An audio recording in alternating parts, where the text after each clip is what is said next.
Welcome, crew, to What Are Your Three, a Channel 3 podcast, where we take a member of the Channel 3 community, discuss 3 games of their choosing, go through some honorable mentions and some other odds and ends, to have a nice little video game discussion. I'm Dan Tucker, and with me, as always, is Hector? Hector, it's Hector. We're going with Hector tonight. Oh, tonight I'm Hector? My name keeps changing, so it was El Rey, now then it's Ray. Tonight it's Hector. This is scary stuff. I guess I'm trying to be more professional or something like that. Today's guest, I know most people know him as number 22 in the safety, one of the premier safety. I'm going to say that here because he's with me. The premier safety of the New England Patriots, but we know him around the gaming community as a Rocket League player. I know him personally as the Kirby Superstar Time Trial runner, and he is the founder of Cody's Gamers. It is none other than Cody Davis. How are you doing today, sir? I'm doing great. Thanks for having me on. I'll call you El Rey. Dan Tucker, nice to have you on, and thanks for having me. I'm just impressed that Ray made it at least till the third bullet point of his introduction before he called out the Kirby Superstar. Oh, it's in my notes. It's in my notes. I had to bring it up here. We talked about it a little bit before we started. I mean, everybody. It seems like Joel, now El Rey, everybody wants a rematch once, a little competition happens on Channel 3. So hopefully we'll get those duels going. It was still, and I think Ray told you before the recording, it was still one of the funniest. Because did we do a recording of a podcast that night? It was either a podcast or a Smash Brothers stream, something, and you decided to laugh at me at midnight to let me know that Cody had posted a better time than me as I was preparing to go to sleep and wake up 5 hours later, and then I think I must have stayed up another hour and a half. I left too much time for you. I was so angry about it. I saw it because I was sure. I was like, I got it. The time is great, and I was like, oh my god, now I have to stay up, and I don't remember. The next day's a blur. I blacked out. It's just nice to know that while he may be living rent free in your head, Ray, you get to actually talk with him here now. It is good. Before we get into the games, I want to give you a chance just to talk about Cody's Gamers for anyone that doesn't know kind of like what that foundation is, what you do with it, how it started. So, you want to go ahead and just tell us a little bit about that. Yeah, so Cody's Gamers kind of was born from out of the pandemic. I was looking for a charity to really get involved in, especially with my interest in video games. So I was kind of looking around and didn't really find one that fit exactly what I was looking for. So I decided to just kind of make my own. So I sent a Nintendo Switch to the Boston Children's Hospital, and we have virtual battles, I guess you would call it, with these kids every month. And it's just a really cool one-on-one interaction with the kid. And I follow up with a little gift box, and it's just a great experience and try and bring a smile to their face in really tough situations. Is there any plans on expanding it outside of the general Boston area? Yeah, not right now. I mean, whenever I started to look, I wanted to go deep, I guess, instead of just wide. So it's not really about the numbers. I'm not trying to get huge crowds and stuff like that. I just really want to make a deep impact on, getting face to face with these kids and one-on-one sessions and just try and form a relationship and go from there. So no plans to expand right now. We might have some bigger events like we did last year.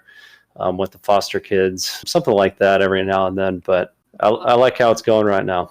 Yeah, I'll tell you. I mean, Ray knows I've done some Children's Miracle Network fundraising for the local hospital around me. And I'll just say, like, my daughter was in the hospital for 5 days for what was nothing compared to what some of these kids that, have been highlighted by things you've done are there for. And just the littlest stuff to get those kids out of just being stuck in a hospital and just kind of having whatever's in front of them there. It's really cool. And it really chokes me up just thinking about the things you're doing there. So I'll just say, as nobody important, thanks for what you're doing there. It's awesome. Truly awesome.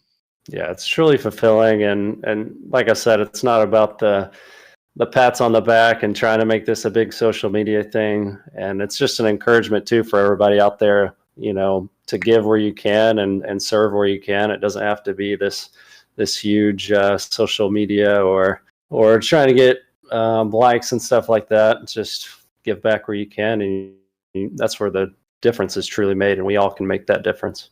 All right, well, let's make a jump over here. Let's talk about some of your gaming experience. You talked about going deep with your work there, but you went deep with your list here, and we're going to start off with Zoda's Revenge, StarTropics II, which I have to say, first of all, in case you were you aware this was the second to last first party game for the NES released? Wario's Woods was actually the last one.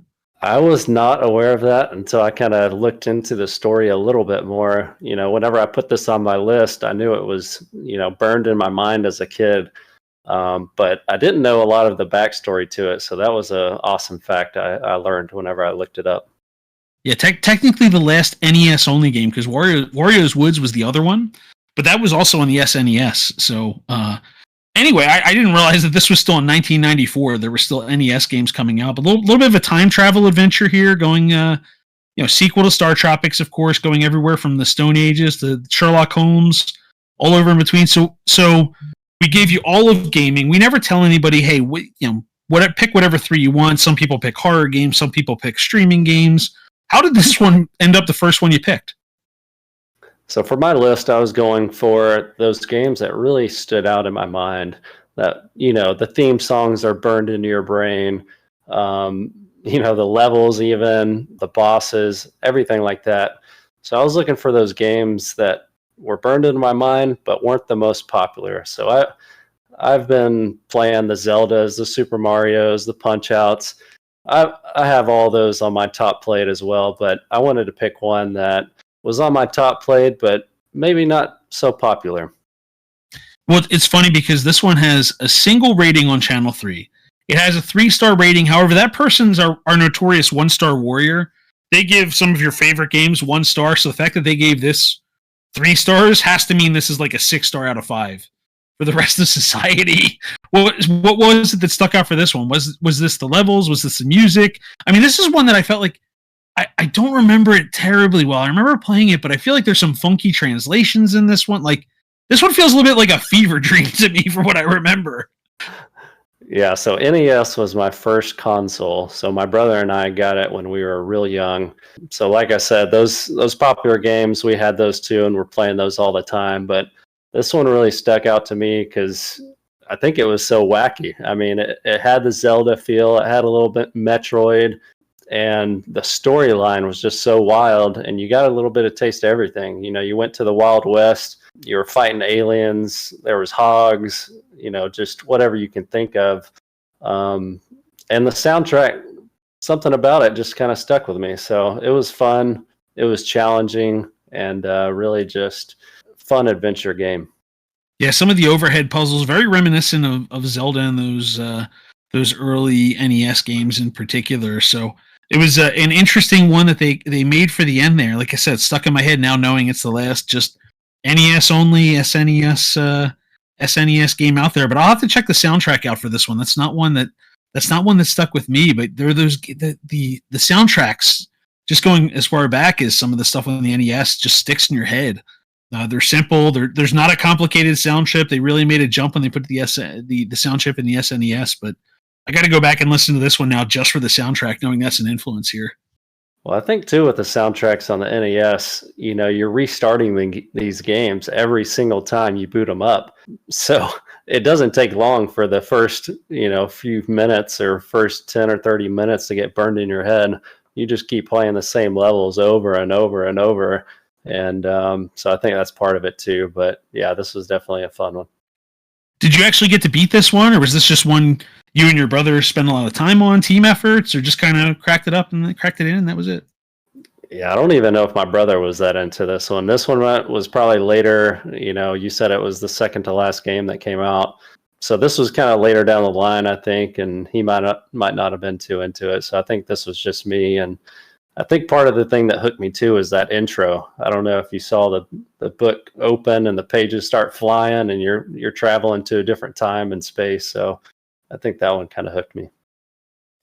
You're definitely right with every time you turn a game on, you had to basically start it over with these older games. And I feel like you get a lot of theme songs that stuck in people's heads back in the day more because you were kind of forced into hearing it over and over again. I mean, it's like the Mario theme song. Every single time you turn the game on, you're going to play that first level, you're going to hear that theme song again. You miss that a little bit in the newer games because you have save files and you're starting in a different spot each time.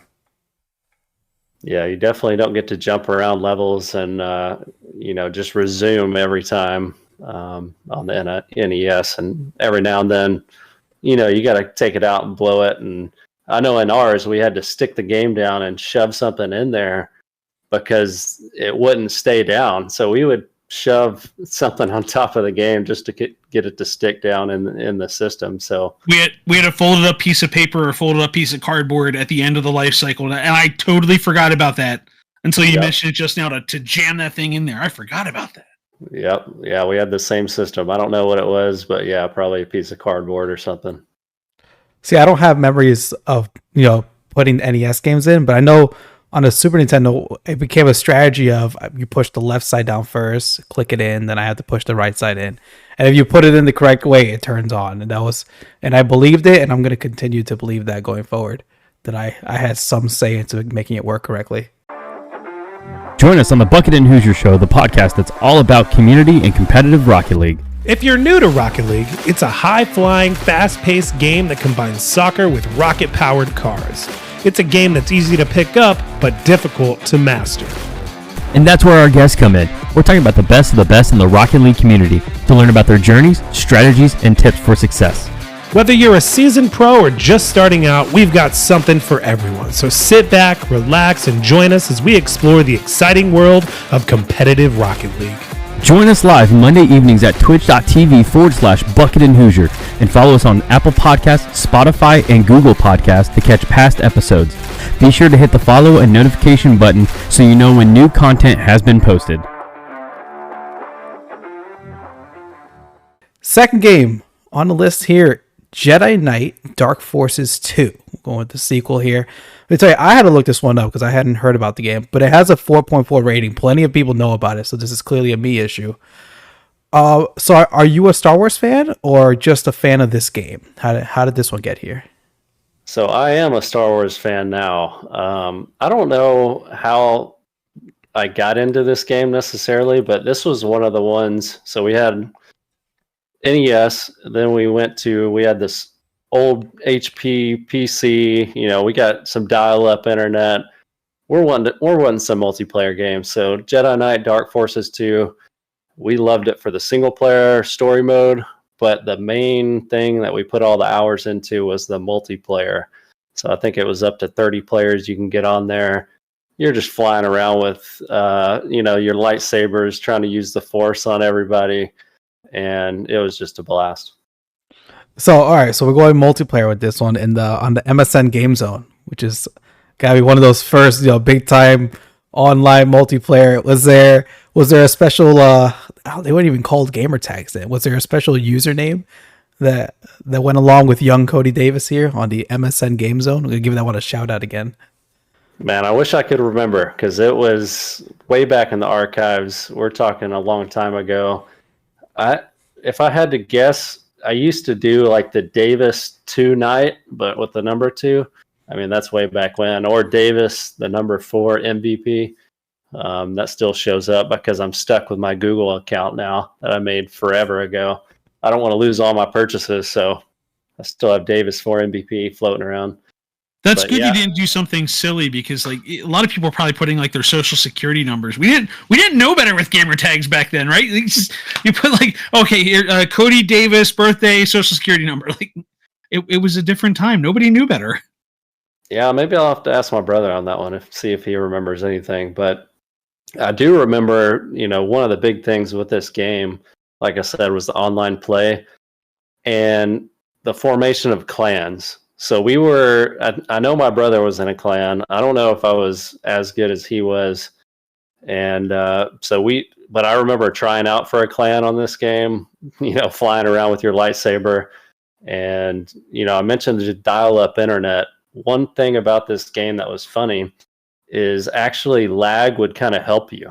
So you would kind of jump around the map, lagging around, and a little bit of lag every now and then would actually kill your opponent because people are doing crazy lightsaber moves. So a little bit of lag helps sometime. So for the story mode, if you remember, was it a light side run or a dark side run? Because it had effects on how the game would play. Yeah, that was one of the features of this game that really drew me in, is you could kind of pick your path. So you would get these, I don't know what you would call them, but the power-ups, and you'd get to select kind of which light or dark side powers you'd get to choose. So, young me, I had to go dark side most of the time. I mean, you got the lightning, can't go wrong with that. See, Dan, this is another example where the animations are just cooler on the dark side. Right, this is my argument for Hogwarts Legacy. We use the curses because they have the best animations, so they have to be used. The game wants you to do it. So just be careful, because Ray's going to start supporting Space Hitler in addition to Wizard Hitler. So be careful. I definitely tried out both sides. I mean, I was going back and forth, but yeah, the dark side forces are just more fun sometimes. So when you're picking a character, because I didn't play it, but I know you kind of got to pick your rank, right? And that would determine what weapons, what powers you had in multiplayer. Was there a system to decide? Did everyone just put master rank so they could have the best powers, or was there anything to it? Yeah, that detail I don't really remember. I don't know if everybody went with the same style or not.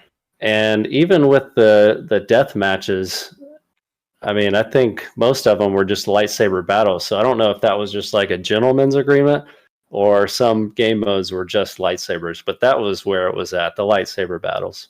I'm baffled knowing that it was 1997 and you get 30 people in a room for an online game, and Nintendo, I love them, but my God, if you try and get a Smash Brothers game with more than 2 people in it, it's going to get real sweaty real quick for the hamsters. But here they were in 97 on the MSN Game Zone making it happen. My dial-up story is I would play when like Cartoon Network had their website and they would put games on, and Nickelodeon did theirs. Teen Titans had like a 2D fighting game. So what I would do is I played every part of the game, so then it was all loaded and I could play it offline because my dad would need to make a phone call or something. So I like rushed through it online so I could play offline essentially. So, yeah, but that flash animation work. That's right. The last story about this game, going back to the clans, I don't know if I was good enough to be in a full-time clan myself, but we were pretty big into like making our own clan basically within our family. So we would throw it back, and we made like a website on GeoCities or like Angel Fire, throw out some old names there, and we would make these clan websites and like try and get people to try out and stuff like that. But yeah, that's pretty funny looking back at old GeoCities. Wish we had those websites still. All right, well, we make our next jump. I believe we're going from the HP we go into the PlayStation now. Is that the jump we're making? It looks like we're getting a yes for NFL Gameday 2000. Now, kids, back in the day, there were several waves of football. The first wave was basically EA hacking the Sega Genesis and getting lucky with a couple computer chip placements to make Madden happen. Then as you got towards the end of the 90s, you had 989, which was basically a Sony first-party studio trying to kick the door down on football. 2K's trying to get in there too, but this was PlayStation's first-party answer to Madden, bringing out the football. So how'd this one end up there? I guess going with the PlayStation and jumping into the PlayStation, the PS1, to see if Ray makes an angry gesture at me for calling it the PS1 or not. Because it's just a PlayStation. The PS1 was a newer system. Just because we added others, we don't change the name. It's the PlayStation. Cody, I'm sorry I dragged you. Show some respect, Dan. Show some respect. Onto the PlayStation, on to NFL Gameday. All right. This has nothing to do with our competition, El Rey, but I'm going to go with Dan Tucker on this one. I actually played this on the PS1. I had an actual PS1, the upgraded version, so we're going to call this the PS1 NFL Gameday 2000. So this one, another soundtrack that just stuck in my head. All the Madden games up to this point, I mean, I loved them. I was playing them on PC. I was still playing the Madden for sure. That was one of my top games. But this one kind of stood out because it was just a little more upbeat. The soundtrack was blaring even when you're playing. Everybody's getting hit. It didn't have full NFL Blitz style, but this one just had a little more upbeat, positive energy to it. So that one kind of stuck out to me. And obviously football was a big deal in my household and in Texas and for my life. So this one stuck out to me football wise.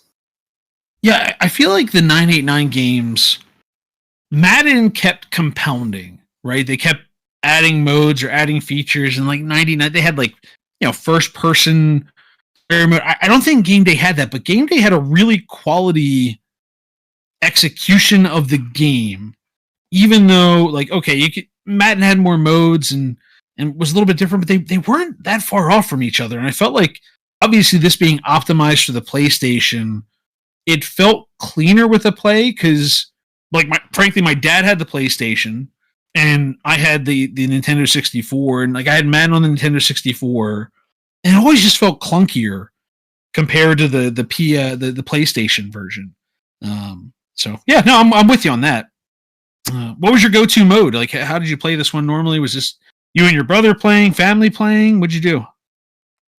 Yeah, I think my go-to mode was just playing the game. I don't know if I think I just played the seasons, but I think obviously the cover. You got Terrell Davis, and what kind of brings me to that was, during this time we loved getting like the NFL mini helmets and like lining them up everywhere. The Denver Broncos, logo was looking pretty sweet. I think it was relatively new during that time. The upgraded one, the dark blue jerseys, and they got rid of the lighter stuff.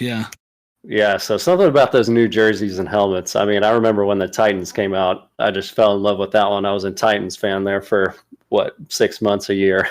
So, the Broncos come out, Terrell Davis is on the cover. It's just a fun football game. So I was rocking the Broncos on this game season, trying to win. But the thing that kind of stood out to me, like I said, was the music, and it just seemed like a funner game, just funner gameplay, kind of more to the point. A little bit time seemed like it was hurried up a little bit, kind of faster pace to it. So that's what kind of burned in my memory.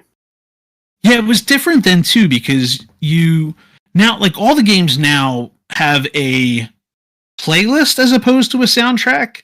Back then you had like, kind of like you have the ESPN has their football music and Fox has their football music. The NFL games all had that back then too. You had like orchestrations as opposed to just like, okay, this is just a killer playlist. When you're talking about soundtracks for these games, this was not, oh yeah, this was a really good mixtape. Like, no, this was music they were putting together for this thing. Yeah, I would have to go back down the playlist too. I wish I'd looked that up before the show, but I just remember for some reason Taking Care of Business blasting, and some other rock songs that just seemed to make the crowd go wild in that game. I don't know, but definitely felt like a mood. All right, well, on to the honorable mentions. This one's a little less time travel for us. We're not going as straightforward as we were. That was a nice walk through the various systems there. We're going to talk about 3 games that didn't quite make the 3. We're going to start off with Battletoads, 3.7 rated on Channel 3. You brought this one up, at least in your history on Channel 3. This is amongst the Mount Rushmore of hardest levels in video games, probably out there. But you specifically called this one out. We had a quest out there before asking if easy difficulty counts, and you kind of waved your fist in the air and say, "Kids these days, they don't know." You didn't have a choice back on the Nintendo. But anyway, that's because he's correct. Editorializing. That's because Cody's correct. That's why he said it. Yeah, Battletoads, man, it's like I went back to the NES and said you kind of listen to that first soundtrack, a million times, and Battletoads was one of the top ones. I mean, golly, you can't get past like the second level or third level as a kid. You're just sitting there playing those first 3 levels, but it's so darn fun, and especially playing with 2 players, me and my brother. And if you've ever played with 2 players, especially ones you're related to, you're going to end up hitting each other every now and then. So there is friendly fire in this game, and that would get out of hand in the Davis household real fast. It didn't take long, I feel like, for my family. I don't know how it was for your family, but I feel like we just went into basically turning it into Street Fighter and just making it like, oh no, we're going to hold here and just battle out and see who can survive. Was there a lot of that happened where it's just, no, we're just fighting this one out to see who can win, Battletoad versus Battletoad? For sure. I mean, sometimes you got to do that, especially in this game. And I remember the exact level that it would happen the most is, which I don't know the exact name of it, but when you're going down that tunnel on the strings and you're trying to hit those birds on the sidewall. Oh my God, I forgot about You that. lean up against the wall and you're going to bowling ball across and you hit your teammate. I mean, at least once out of every 2 games. I mean, it's going to happen. It's not even on purpose. Yeah, it just happens. Yeah, even if you were on the same side, sometimes you would accidentally just take them with you, smash them against the wall, and lose a life. Man, I felt like I had more trouble on that level than the bike level. I feel like the bike level I could get down. I forgot. Again, this is the second thing you've brought back to me from the Nintendo days, besides that folded up piece of cardboard that we had stuck on top of the game because we didn't have that top loader they had at the end. But I forgot about that level too. That one got ugly, and someone would get mad, like, "Why did you hit me?" And like, no, it wasn't on purpose. We're just trying to. You're just swinging back and forth going down this elevator shaft. Oh yeah. God!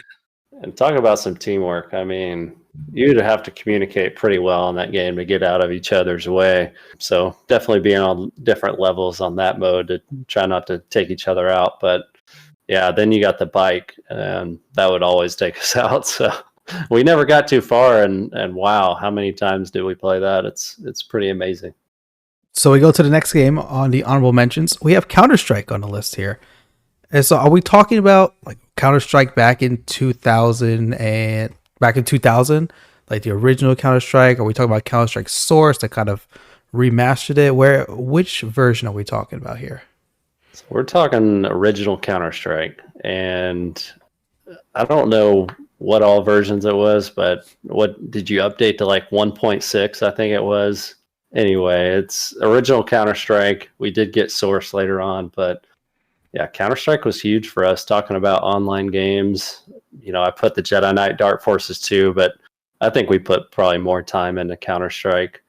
And I think my brother, this is like a theme here. I guess my brother's always better. I mean, he's older, so he had a little experience on me, but we were alternating Counter-Strike for a long time. Ray, we older brothers call that a Luigi complex. I am the older brother. That's why. Except my younger brother's shorter than me, but he still had to play with Luigi. It's just, it is what it is. So, I mean, 22 years later, technically Counter-Strike is still happening. I mean, there's CSGO, you can play Counter-Strike 1.6. Do you still play any version of Counter-Strike, or is this just this is a history thing? You know, every now and then I'll get on Gun Game. I mean, I don't play it enough to be good enough to just slightly play it and just get demolished. So I feel like Gun Game, you don't have to be as good. You're kind of run and shoot, a little fast pace and just fun. So every now and then I'll jump on Gun Game still. But I remember the thing that sticks out to me, speaking of Gun Game, was those custom maps that you could play online, like I think it was FY Snow, and so y'all might have to help me out on this one. It was a map where you were in this huge bedroom. There was the bedroom map. Rats, I think it was called, maybe. So it was a massive bedroom, but you're tiny little mice running around, basically. Not actual mice, but that's how big you are. So those two custom maps kind of stand out to me, and that was kind of a mod back then to play Gun Game. So it was bedroom rats. You were right. Yep. Bedroom rats. So those modded versions of the game was really fun. Would you say when you're playing this game, Jedi Knight had some first person, but obviously that's about the lightsabers and flying around. Would this game have made you an FPS fan? Like, you play this and think, yeah, man, I love these kind of games now. I want to play more of them as I grow. Or did you play this and decide, you know what, I kind of like other kinds of games instead? Yeah, I think this was my first. Well, I don't know if I can say first. I would have to think some more, but Counter-Strike, and I would add on Day of Defeat, which kind of in the same family. These were the big ones that were like, I put in a ton of time. FPS, first-person shooters, started to really love them from this point on, going into Call of Duty and things of that nature. So Counter-Strike and even Day of Defeat, we probably played Day of Defeat a little bit later when Source came out, but both of these two were really fun. Playable Characters Podcast, funny interviews with real video game characters. Hi, I'm Calvin Cato. And I'm Brian McGinnis, and we interview video game characters on our show. We have comedians and actors come on and pretend they're a video game character for 30 minutes. We talk to them. It's all ad-libbed and improvised, and always very funny. Past guests include Bowser, Ms. Pac-Man, Q*bert, Princess Peach, and Princess Daisy. Yeah. Yep. You put them in a booth, and something short-circuited, and I decided that someone was taking too long in the money booth, and I hit her with a baseball bat. And thus was born Super Smash TV. Just like that. I was being raised by a family of toadstools. How is that? That seems like it might be kind of fun. It was really back. It was really fun. Mario should stick to plumbing, okay? Okay, he's from what I hear, a good plumber, a terrible hero. Yeah. So, I mean, really bad. And I mean, let's not get started on his, whatever he is, friend, brother, special friend, I don't know, Luigi, whatever they're doing.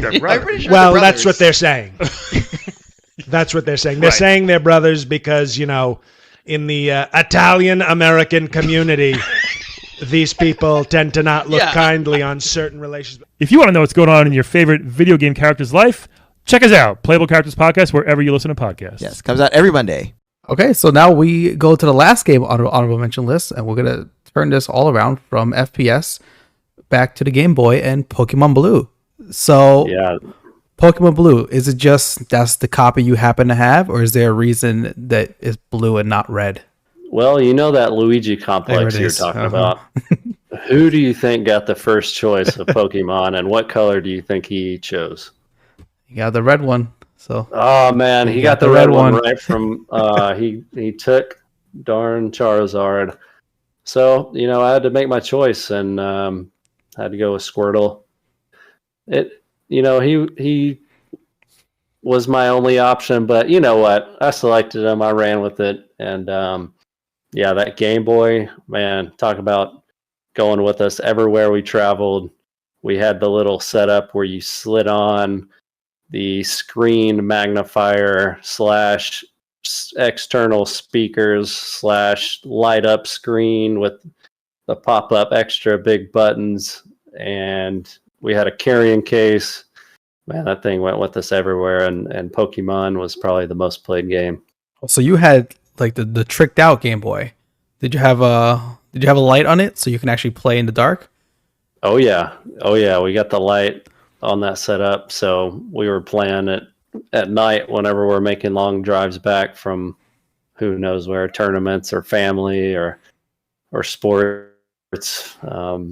So yeah, it was going with us everywhere, and all times of the day it was on. I have to ask a question just on that note. Were you prepared with extra batteries then, or like were you ready for the street light, like timing out the street lights? That was a problem that those of us who didn't have either the money for batteries or the foresight for batteries depended on the street lights trying to time out, making sure you could still see your game. Yeah, I don't remember that detail. I think we did every now and then think a little bit ahead and have a few extra batteries, but I think you would just kind of risk it and play Russian roulette on if you had enough light to keep playing. So I wasn't going to ask this, but since you had the tricked out Game Boy, the question has to be: Did you have the printer attachment so that you could take out little Pokemon pictures? No, I did not have the printer. Actually, I didn't even know that was a thing. I'm gonna have to look that up and see. Man, come on, Mom, let us get the printer. Let me tell you, I didn't have. This just means you're one of the common man. It's okay. I had the little kind of squiggly light that you had to position the right way and hope it didn't glare on your screen too much as you used it. But I know I had that. So back to the game. Oh, go ahead. Yep.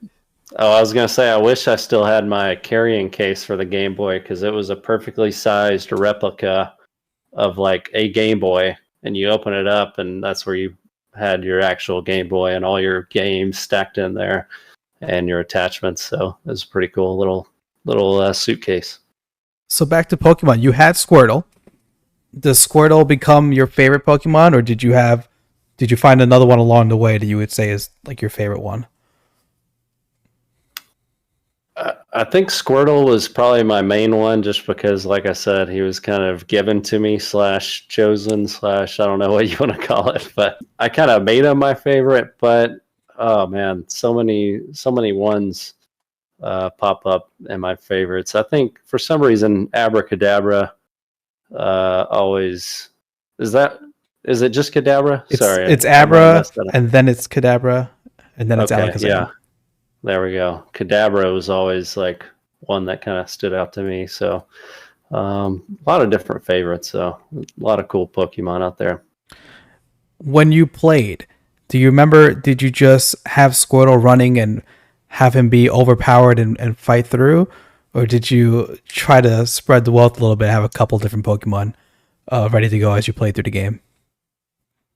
I'm definitely a perfectionist, so I never like having anything overpowered. I think I was always kind of spread out, trying to get everybody better, not just a few that would dominate. So I think I spread the wealth, which probably ended up in a long time of trying to get everybody better and just running around trying to power them all up. I was gonna say that's a lot. It was a lot harder back in the day when you had to put Pokemon out. I think now they make it easier. You could just kind of sit and have your Pokemon power up. But back in the day, you had to work hard for it. See, that's back to the easy level question. You had to work hard back in the day if you want some power. For sure. You didn't just get Gyarados, whatever it is. Magikarp had to be put into fights. That's right. You put Magikarp in and take them out over and over and over again. And you can't just buy these upgraded Pokemon back then. You got to work hard for it. So with your brother having Pokemon Red, did you guys do link cable battles? So we did have the link cable, and we would battle. I don't remember how those ended up too much, but yeah, we did have the link cable, and I had a few Pokemon battles. Did you trade Pokemon for the sake of collecting them or getting them to evolve? Yes, we would do that too. Yeah. I don't know if any drama. I would assume some drama arose out of that, but maybe Pokemon trading markets between us two was open and closed depending on the day. All right, and last question. I always feel like this is an important one. Maybe no one cares. Did you catch Mewtwo, and then more importantly, did you use the Master Ball or did you hold on to it?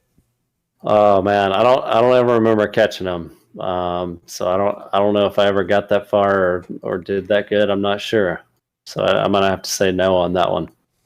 I think that's where my anxiety started. I never want to lose any item ever, especially so if there's any games where items break, I just don't use them. I couldn't live like throwing the Master Ball and then knowing that I would never have one again. Yeah, I run into the same problem with the Zelda game on Switch whenever I play it every now and then.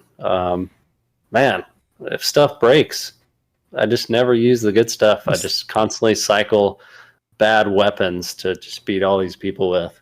And it's just going to sit in my inventory forever.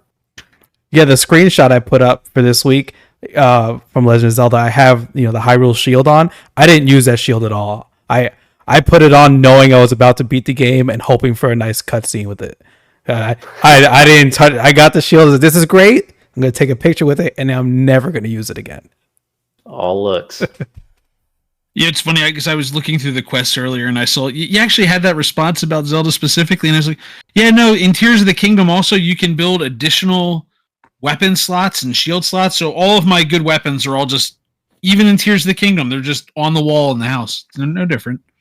Nothing's changed the game later.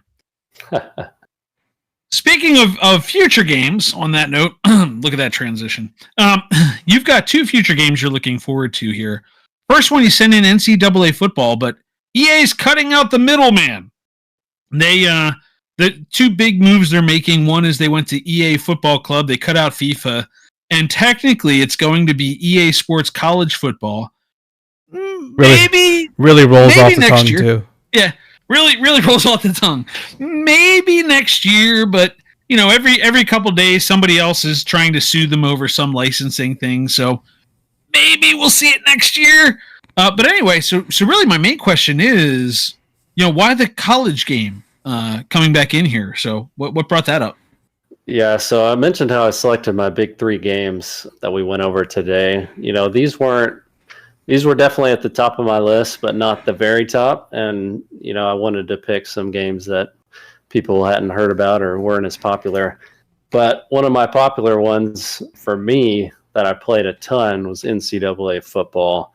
I mean, I think this was bigger for me than Madden was, all the NFL games, and just that college atmosphere and hoping to be on it one day, which this is my big memory and story for this one was, actually being able to play long enough to be on the game. And I remember that first year, we had kind of made it a tradition. We always go to Galveston, Texas, my family and extended family, every summer. And that just happened to be the release date for NCAA football. So we had gotten in this tradition of going at midnight, picking up the game, coming back, playing it with everybody, and we had started Dynasty mode. Obviously, the best game mode ever. So try and take a college from worst to first. So we'd gotten this tradition, and the first year, I remember I was playing at Texas Tech, and I'm like, all right, here we go. Everybody's getting psyched. Let's go pick up the game. You're going to be on it. We plug it in, and let's just say, I'm a very light-skinned complexion DB, which doesn't happen. And I was the wrong complexion. Everybody had a huge laugh about that. Cody Davis was a black guy on the game.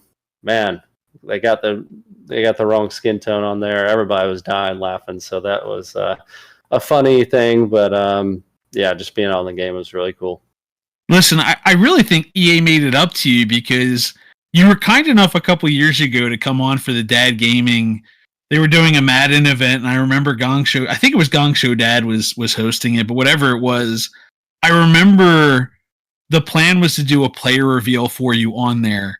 And my God, if they didn't make you look like Daniel Craig in whatever Madden 21 or 20, whatever year it was. So I think they made it up to you. They gave you full just Daniel Craig powers by the time you got to Madden. Yeah, so NCAA football was huge. My family and I would always get San Diego State for some reason because I think they had the red and black faded helmets back then, just the coolest helmets in the game. So we'd always get them for Dynasty mode. But yeah, they fixed it the next year, but I was never any good, stats wise, and that's continued over to Madden. So appreciate those stat people for giving me the love, but. NCAA football was a big deal growing up, and look forward to it possibly coming back. So we'll see how that turns out. Yeah, I think it's pretty nitpicky stuff. People are just trying to hold it up. I'm pretty sure we're going to see this next year. So no doubt there will be a mad rush and a swell for that game coming in next year. And the other game that we're looking forward to is Counter-Strike 2. We talked about the original Counter-Strike. The game currently is in a closed beta, so there are people playing the game. It says summer 23. That's the best release I could find, which they said could mean anywhere through September. Are you planning on getting back into Counter-Strike, or at least just playing a little bit to see how it compares to back in the day?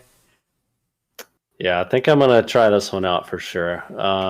Something about a new game coming out kind of resets the landscape a little bit. I mean, Counter-Strike is still amazing, but man, talk about some hours people have put in, and it hasn't changed much in a long time. So somebody like me that plays only maybe an hour a week, maybe 2, if I'm just going crazy, not putting too much time into video games right now. So looking at some of the skill level, hopefully this will kind of reset a little bit, and maybe I can jump in and not be terrible.